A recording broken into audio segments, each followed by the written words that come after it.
اعوذ باللہ السمیع العلیم من الشیطان الرجیم من همزه ونفخه ونفثه بسم اللہ الرحمن الرحیم رب اشرح لی صدری ویسر لی امری واحلل عقدۃ من لسانی یفقهوا قولی۔ بات ہو رہی تھی بنی اسرائیل کی کہ اللہ تعالیٰ نے ان تمام عالموں پر فضیلت عطا فرمائی۔ آگے فرمایا واتقوا، اور تم ڈرو، یوماً اس دن سے کہ لا تجزی نہیں فائدہ دے گی، نفس کوئی جان، عن نفس کسی جان کو، شیئا کچھ بھی، ولا یقبل اور نہ قبول کی جائے گی، منہا اس سے، شفاعتن کوئی سفارش، ولا یؤخذ اور نہ لیا جائے گا، منہا عدل اس سے کوئی بدلہ، ولا ہم ینصرون اور نہ ہی وہ مدد ہی کیے جائیں گے۔ قیامت والے دن سے اللہ تعالیٰ ڈرا رہا ہے کہ اس دن سے ڈر جاؤ جس دن کوئی جان کسی کے کام نہیں آئے گی۔ دنیا کے اندر دستور یہ ہے، قانون یہ ہے، اگر ہم کہیں پھنس جاتے ہیں، کسی مصیبت میں آ جاتے ہیں، کسی پریشانی میں آ جاتے ہیں، تو ہمارے ساتھ کھڑے ہونے والے ہمارے بھائی ہوتے ہیں، ہمارے دوست ہوتے ہیں، ہمارے رشتہ دار ہوتے ہیں۔ بسا اوقات ہم غلط بھی ہوتے ہیں لیکن پھر بھی وہ ہمارا ساتھ دیتے ہیں، بھائی ہونے کے ناطے، رشتہ دار ہونے کے ناطے۔ دوسرا، کبھی کبھی کوئی ہماری سفارش کر دیتا ہے، ہمارے تعلقات کہیں ہوتے اونچے مقام پر، کسی بڑی جگہ پر، وہاں سے ہماری سفارش آ جاتی ہے اور ہم غلط کام کر کے بھی چھوٹ جاتے ہیں۔ پھر کبھی کبھی ہم اپنے مال کی وجہ سے بچے جاتے ہیں، ہمارے پاس مال ہوتا ہے اور ہم مال دیتے ہیں، ہم مال کی وجہ سے اس برائی کرنے کے باوجود اپنے آپ کو بچا لیتے ہیں۔ لیکن قیامت والے دن ان میں سے کوئی بھی چیز کام نہیں آئے گی، نہ آپ کے ساتھ آپ کا کوئی دوست کھڑا ہوگا، نہ آپ کے ماں باپ کھڑے ہوں گے، نہ گناہوں کی وجہ سے کوئی شخص سفارش کر رہا ہوگا، نہ کوئی فدیہ قبول کیا جائے گا۔ ہر شخص انفرادی تنہا اللہ کے دربار میں کھڑا ہوگا۔ اس وقت کی کیفیت کو انسان اپنے اوپر محسوس کرے۔ اگر اللہ نہ کرے ہم میں سے کسی کو کسی عدالت میں پیش ہونا ہو اور کہا جائے کہ صبح آپ نے ہائی کورٹ میں پیش ہونا ہے، سپریم کورٹ میں پیش ہونا ہے، تو رات بھر نیند نہیں آتی کہ صبح ہائی کورٹ میں جانا ہے، سپریم کورٹ میں جانا ہے، اور بے گناہ ہوں پھر بھی نہیں آتی، اور ساتھ یہ بھی پتہ ہوتا ہے کہ وکیل ہمارے ساتھ ہے، ہم نے وکیل کیا ہے 5 لاکھ میں اور ہم مجرم بھی نہیں ہیں، لیکن گھبراہٹ اور خوف ایسا ہوتا ہے کہ ہم گھبراتے ہیں کہ کہیں پھنس نہ جائیں، اور وہاں دنیا کی عدالت میں ہم دھوکہ بھی دے سکتے ہیں۔ اللہ کی عدالت میں کوئی ہمارا وکیل نہیں ہوگا، وہاں کوئی ہمارا سفارشی نہیں ہوگا۔ واتقوا یوما، اس دن سے ڈر جاؤ جب تمہیں اللہ کے دربار میں پیش ہونا۔ یہ بنیادی عقیدہ ہے کہ اللہ کے پاس جانا ہے، اللہ کے پاس لوٹنا ہے۔ یہ عقیدہ جتنا زیادہ مضبوط ہوگا اتنا زیادہ انسان ستھرا ہوگا۔ انبیاء کے متعلق قرآن مجید میں اللہ تعالیٰ فرماتا ہے سورہ صاد میں وَأَخْلَصْنَاهُمْ بِخَالِصَةٍ ذِكْرَى الدَّارِ، ہم نے انہیں آخرت کی یاد میں ممتاز کر دیا تھا۔ ایک خاص چیز انہیں عطا کی تھی انبیاء کو، وہ آخرت کی یاد تھی، وہ آخرت کو یاد رکھتے تھے۔ جو شخص ہر وقت آخرت کو یاد رکھے، آخرت کا تذکرہ کرتا رہے، اس سے گناہ کم ہوتے ہیں، وہ اللہ سے ڈرتا ہے۔ قرآن مجید ہمیں بار بار یہ عقیدہ بتاتا ہے۔ وَإِذْ نَجَّيْنَاكُمْ، اور جب ہم نے تمہیں نجات دی، پھر بنی اسرائیل کی بات ہے، مِنْ آلِ فِرْعَوْنَ، آل فرعون سے، یَسُومُونَکُمْ، وہ دیتے تھے تمہیں، سوء العذاب، سخت ترین عذاب، یذبحون، وہ ذبح کرتے تھے، ابناءکم، تمہارے بیٹوں کو، وَیَسْتَحْیُونَ، اور زندہ چھوڑتے تھے، نساءکم، تمہاری بیٹیوں کو، وَفِي ذَلِکُمْ، اور اس میں بلاء آزمائش تھی، من ربکم تمہارے رب کی طرف سے، عظیم بہت بڑی آزمائش تھی۔ پیدا ہوتے ہی بچے کو قتل کر دینا، بیٹے کو ذبح کر دینا، جس کا بیٹا ذبح ہو رہا اس سے پوچھو نا کیا کیفیت ہے اس کی۔ قرآن نے کہا وفی ذالکم بلاء من ربکم عظیم، اللہ کی طرف سے یہ بہت بڑی آزمائش تھی۔ اصل میں فرعون نے ایک خواب دیکھا تھا، اس نے خواب دیکھا کہ ایک بچہ اس کی سلطنت میں پیدا ہوگا اور اس کے تخت اور تاج کو ختم کر دے گا۔ فرعون نے جب اس خواب کی تعبیر معلوم کی تو تعبیر کاروں نے یہی تعبیر بتلائی، ایک بچہ پیدا ہوگا اس کے تخت کو ختم کر دے گا۔ فرعون نے کہا کہ آج کے بعد بنی اسرائیل میں جو بھی لڑکا پیدا ہو اسے ذبح کر دو، اسے رکھو ہی نہیں۔ اب اللہ کا کرنا ایسا ہوا جب اس نے ہزاروں سینکڑوں بچے ذبح کروا دیے، کتنا بڑا ظالم ہوگا۔ اب اتنے سارے بچے اس نے قتل کروا دیے، لوگوں نے مشورہ دیا کہ اتنے بچے مروا دو گے تو پھر تمہاری غلامی کون کرے گا؟ صرف عورتیں ہی عورتیں بچیں گی، مرد بچیں گے ہی نہیں۔ اس نے کہا اچھا ایسا کرو کہ ایک سال بچے ذبح کرو اور ایک سال بچے ذبح نہیں کرو۔ اب اللہ تعالیٰ نے اس بچے کو پیدا کرنا تھا، وہ بچہ موسیٰ علیہ السلام کی صورت میں تھا۔ موسیٰ علیہ السلام کے ایک بھائی وہ بھی بڑے معروف ہیں، ان کا نام ہارون علیہ السلام، وہ بھی اللہ کے نبی تھے۔ وہ اس سال پیدا ہوئے جس سال فرعون بچے ذبح نہیں کرتا تھا۔ فرعون بچے چھوڑتا تھا نا، ایک سال ذبح نہیں کرتا تھا اور ایک سال ذبح کرتا تھا۔ ہارون علیہ السلام اس سال پیدا ہوئے جس سال بچے ذبح نہیں ہوتے۔ موسیٰ علیہ السلام اس سال پیدا ہوئے جس سال بچے ذبح ہوتے ہیں۔ پورا واقعہ انشاءاللہ آگے آئے گا۔ تو یہاں بنی اسرائیل کے لیے کہ آزمائش تھی، ایک سخت امتحان تھا کہ وہ آزمائش میں ڈالے گئے۔ اب کبھی کبھی انسان یہ سوچتا ہے کہ ہمارا کیا قصور، ان بچوں کا کیا قصور، تو یہ سخت حالات اللہ کی طرف سے آزمائش بھی ہوتی ہے۔ بنی اسرائیل میں اچھے لوگ بھی تھے، بنی اسرائیل میں سب برے نہیں تھے، اچھے لوگ بھی تھے، کیونکہ یعقوب علیہ السلام کی اولاد تھے، پیغمبروں کی اولادوں میں سے تھے، لیکن آزمائش سے دچار ہونا۔ اچھے تھے تو اللہ نے اس قوم کو فرعون سے نجات دی نا۔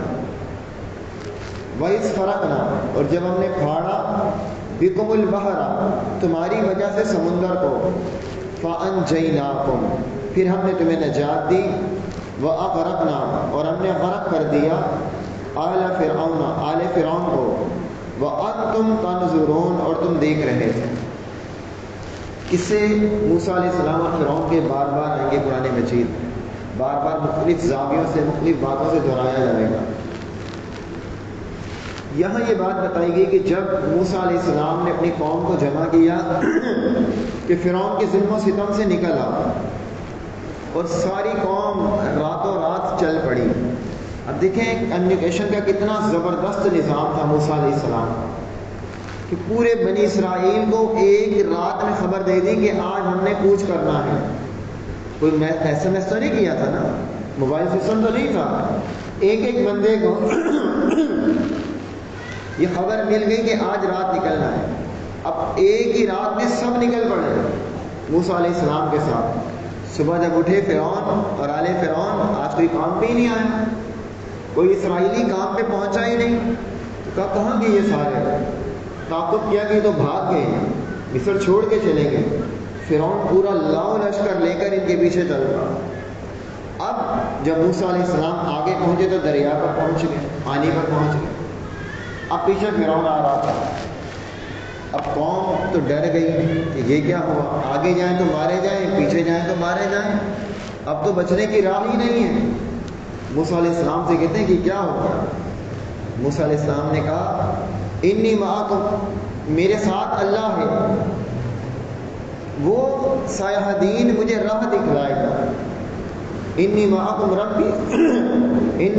ربی سیہدین، میرے ساتھ میرا رب ہے، وہ مجھے راہ دکھائے گا۔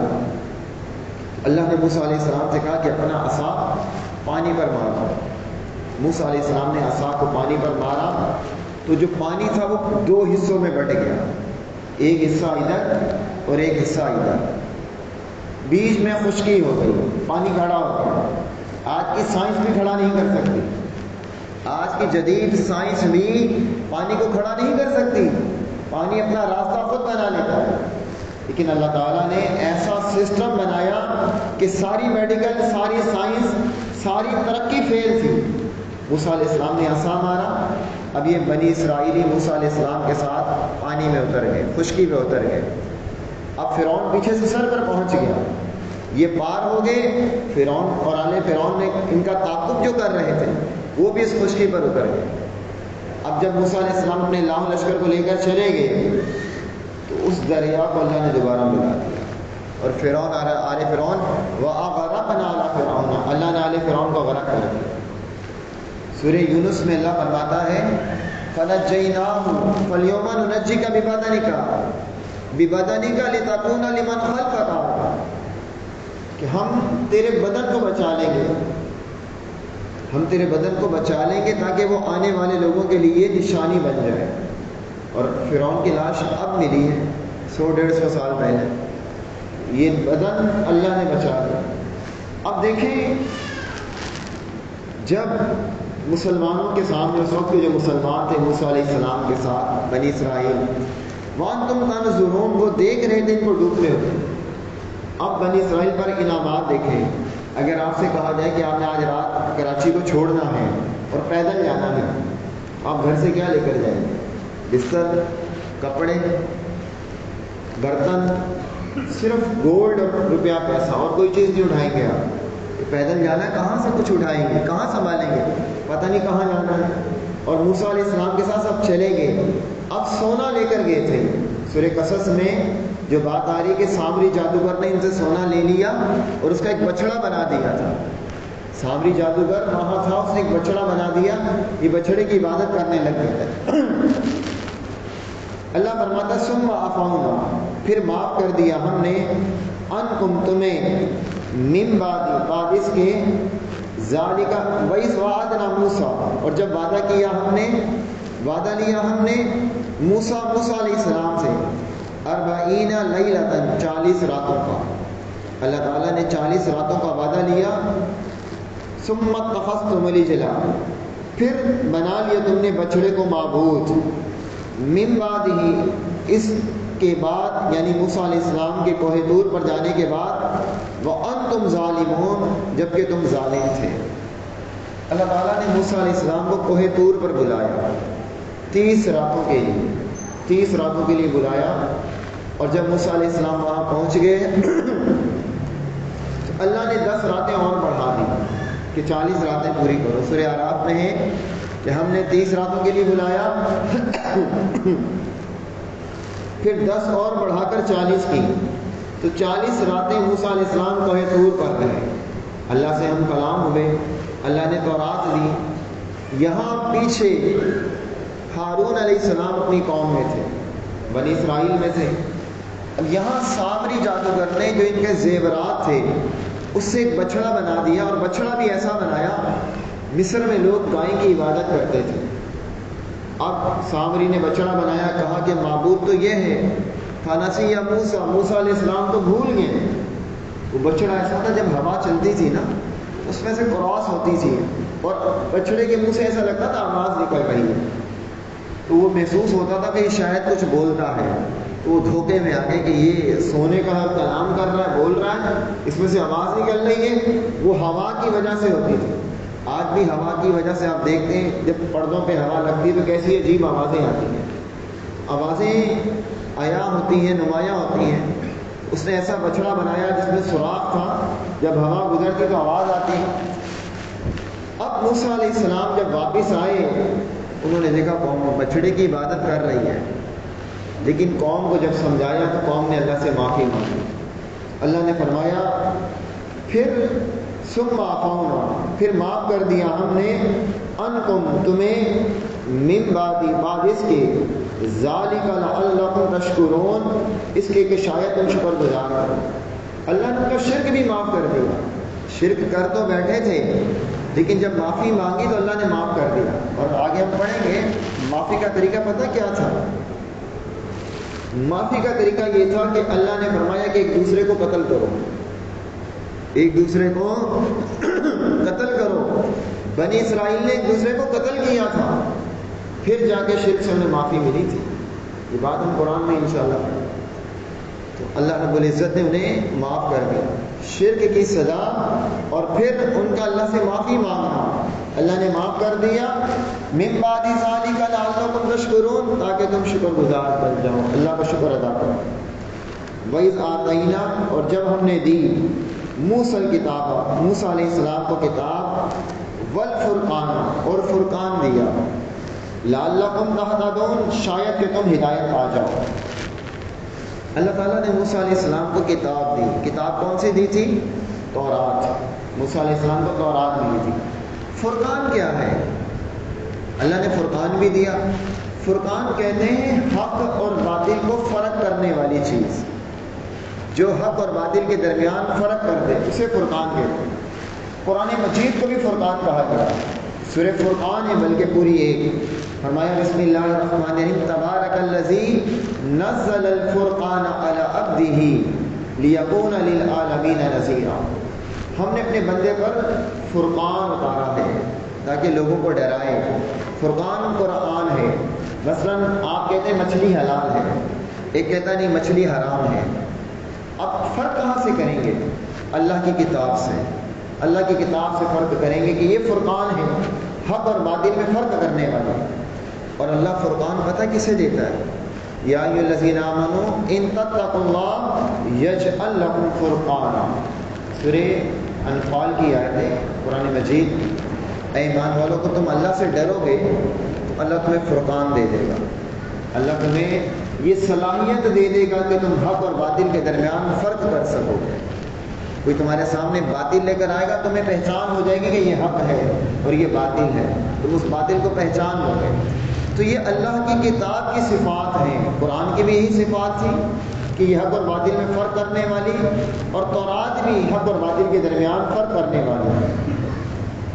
وَإِذْ قَالَ مُوسَىٰ, اور جب کہا موسیٰ نے لِقَوْمِهِ, اے میری قوم, اپنی قوم سے کہا, یا قومی, اے میری قوم, انکم, بے شک تم نے, ظلمتم, ظلم کیا, انفسکم, اپنے آپ پر, باتخاذکم العجل, باتخاذکم, باوجہ بنا لینے کے, العجل, بچڑے کو معبود, بچڑے کو معبود بنا کر تم نے اپنے اوپر ظلم کیا ہے.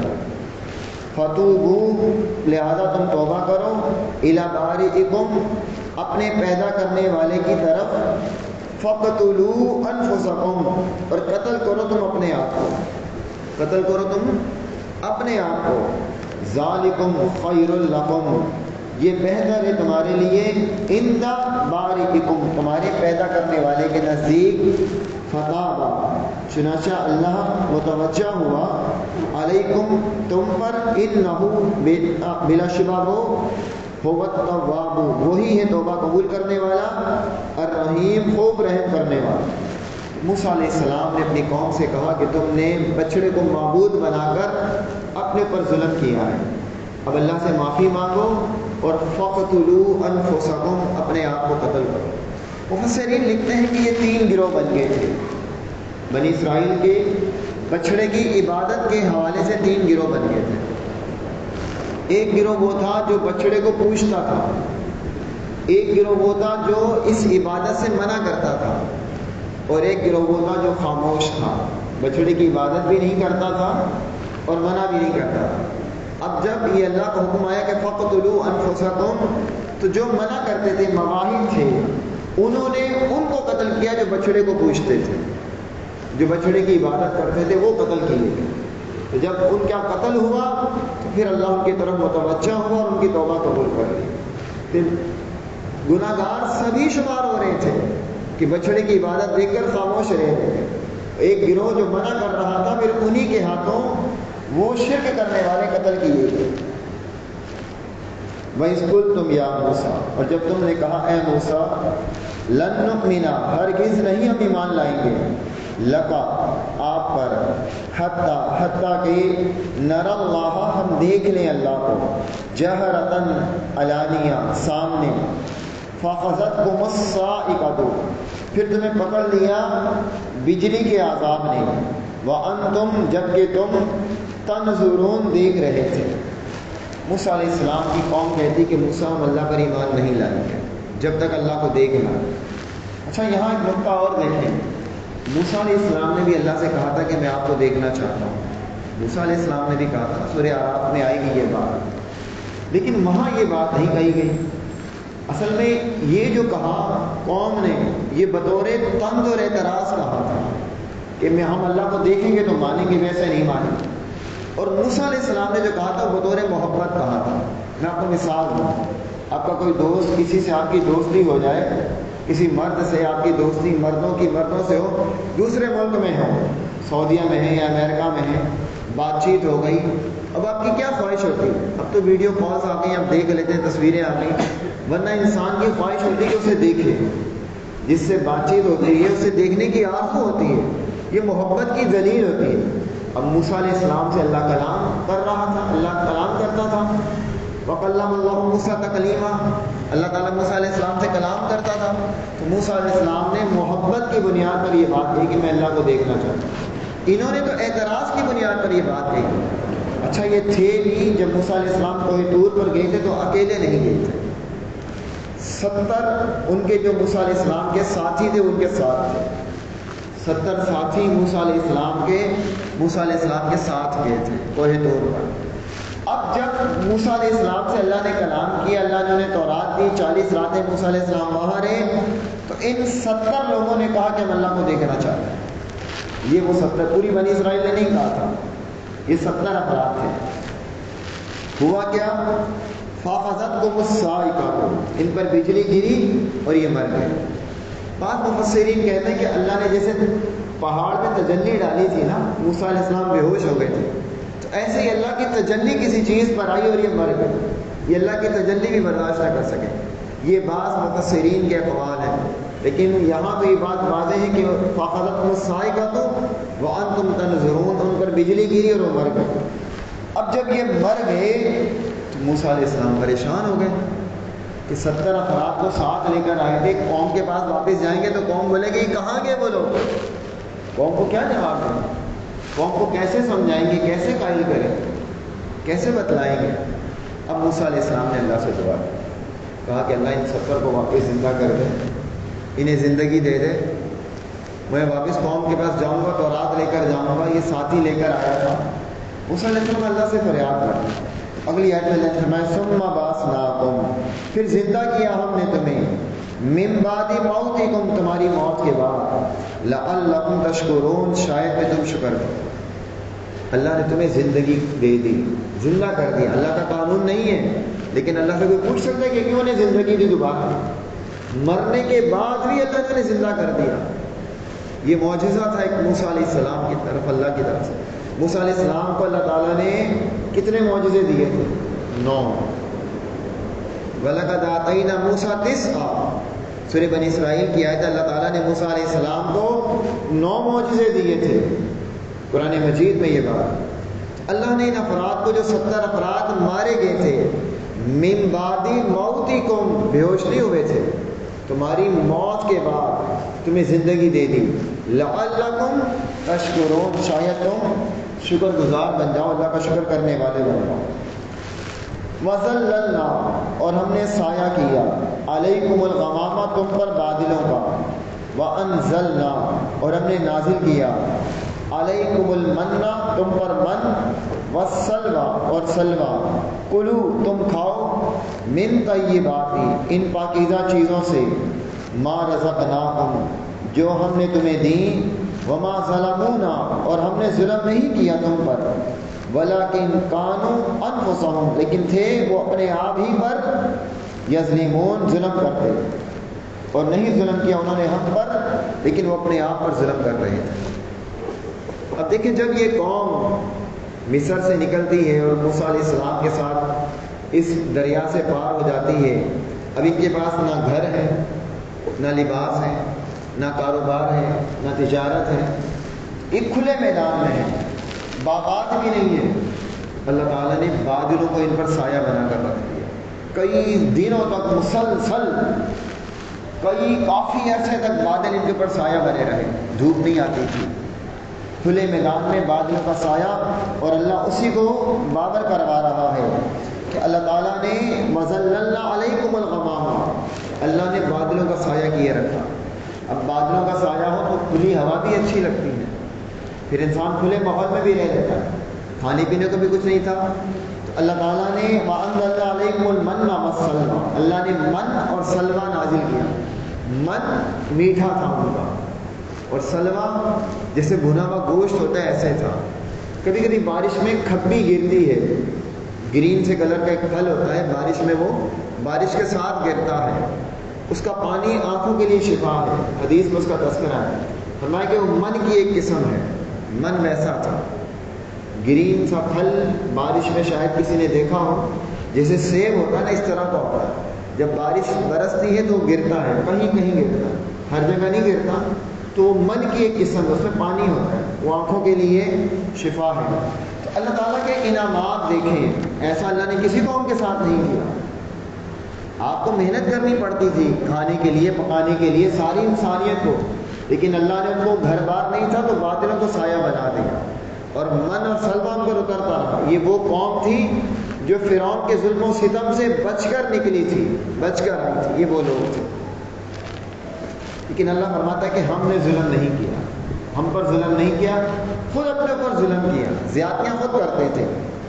وَإِذْ قُلْنَا ادْخُلُوا، اور جب ہم نے کہا تم داخل ہو جاؤ، هَٰذِهِ الْقَرْيَةَ، قریہ اس بستی میں، فَكُلُوا، پھر تم کھاؤ، مِنْهَا اس میں سے، حیث جہاں سے، شئتم تم چاہو، رغداً با فراغت، وَادْخُلُوا الْبَابَ، اور تم داخل ہونا دروازے میں، سجداً سجدہ کرتے ہوئے، وَقُولُوا، اور کہنا، حِطَّةٌ ہمیں بخش دے، نغفر لکم تو ہم معاف کر دیں گے، لکم تمہارے لیے، خطایاکم تمہاری خطائیں، وسنزید المحسنین، اور ان قریب ہم زیادہ دیں گے محسنین احسان کرنے والوں. جب اللہ نے انہیں شہر میں داخل کیا، اللہ نے انہیں حکم دیا کہ سجدہ کرتے ہوئے داخل ہونا. سجدہ کرتے ہوئے داخل ہونے کا یہ مطلب نہیں ہوتا کہ آپ پیشانی سجدے میں رکھ دیں اور داخل ہو جائیں. سجدہ کرتے ہوئے داخل ہونے کا مطلب ہوتا ہے کہ عاجزی کے ساتھ داخل ہونا، اکڑتے ہوئے داخل نہیں ہونا. جیسے نبی علیہ السلام فتح مکہ کے موقع پر مکہ میں داخل ہوئے تو آپ اونٹنی پر بیٹھے ہوئے تھے اور آپ کی پیشانی اتنی جھکی ہوئی تھی کہ جیسے اونٹنی پہ لگنے ہی والی ہے. اس قدر پیشانی کو جھکا کر آپ مکہ میں داخل ہوئے، حالانکہ آپ فاتح کی حیثیت سے داخل ہوئے. اسلام ہمیں یہ تعلیم دیتا ہے کہ اگر آپ کسی زمین کو فتح کر رہے ہیں تو اکڑتے ہوئے نہ جائیں، عاجزی کے ساتھ جائیں، سجدہ کرتے ہوئے، یعنی کہ جھکتے ہوئے، جھکاؤ ہو. اور پھر فرمایا کہ تم کہنا وقولوا حطۃ، حطۃ کہنا، حطۃ کا مطلب ہے کہ اللہ ہمیں بخش دے. اللہ نے فرمایا نغفر لکم خطایاکم، ہم تمہاری ساری خطائیں بخش دیں گے، سارے گناہ معاف کر دیں گے. یہاں ایک اور نقطہ آپ کو بتاؤں. بعض لوگ نا احادیث پر اعتراض کرتے ہیں، وہ کہتے ہیں کہ حدیث کے اندر چھوٹے سے عمل پہ اتنی زیادہ فضیلت بتلا دی گئی. مثال کے طور پہ آپ حدیث میں آتا ہے کہ آپ گھر سے وضو کر کر اگر مسجد میں آئیں فرض نماز کے لیے تو یہ اتنا ثواب ہے جیسے احرام باندھ کر بیت اللہ کے حج کے لیے جا رہے ہیں. اتنا ثواب، بڑے اتنے سے عمل پہ اتنا بڑا ثواب. تو وہ اس قسم کی احادیث پر بڑا اعتراض کرتے ہیں، ان کی عقل میں نہیں آتی نا، وہ ہر چیز کو عقل سے سوچتے ہیں. قرآن کی یہ آیت ان کے اس عقیدے کو رد کرتی ہے. فرمایا وقولوا حطۃ، تم حطۃ کہنا، نغفر لکم خطایاکم، ہم تمہاری ساری غلطیاں معاف کر دیں گے. تو خالی حطۃ کہنے سے اللہ سارے گناہ معاف کر دے؟ مطلب چھوٹی سے بات، چھوٹا سا لفظ کہنے سے اللہ زندگی بھر کے گناہ معاف کر رہا ہے. تو یہ تو پورا عمل ہے، گھر سے وضو کر کر آنا، مسجد تک پہنچنا، پھر اجر و ثواب دینا. قرآن سے تو یہ ثابت ہو رہا ہے کہ اللہ ایک لفظ سے زندگی بھر کے گناہ معاف کر سکتا ہے. لیکن انہوں نے بات ہی بدل دی تھی، حطۃ نہیں کہا. انہوں نے کیا کہا تھا؟ وَسَنَزِيدُ الْمُحْسِنِينَ، ہم ان قریب تمہیں اور زیادہ دیں گے. انہوں نے کیا کہا تھا؟ اس کا تذکرہ انشاءاللہ ہم کل پڑھیں گے. اگلی آیت میں اس کا تذکرہ ہے کہ فَبَدَّلَ الَّذِينَ ظَلَمُوا، کہ ظالموں نے بات بدل دی تھی، جو کہا گیا تھا وہ نہیں کہا. کیا کہا تھا کل انشاءاللہ بات کریں گے. آج کوئی سوال آپ کے ذہن میں تو آپ پوچھیں.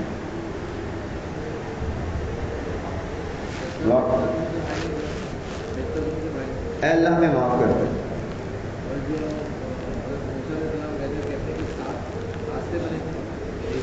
نہیں، اگلی آیتوں میں آئے گا انشاءاللہ. 12 راستے بنے تھے، 12 قبیلے تھے.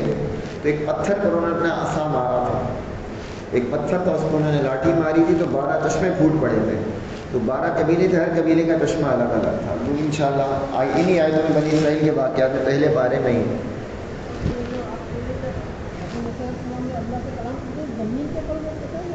کوہ دور پر جاتے تھے عام طور پر. 70 افراد بھی وہیں گئے تھے جب 40 راتوں کے لیے ساتھ گئے تھے. وہ آسمان پہ نہیں، طور ایک پہاڑ ہے، زمین پہ ہی. موسیٰ علیہ السلام آسمانوں پہ نہیں گئے، اللہ سے کلام زمین پہ ہی ہوتا تھا.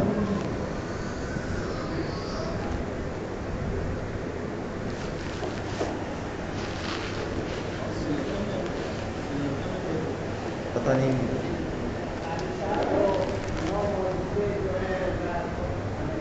وہ انشاءاللہ وقت آنے پہ بیان کریں گے. سبحانک اللہم و بحمدک اشہد ان لا الہ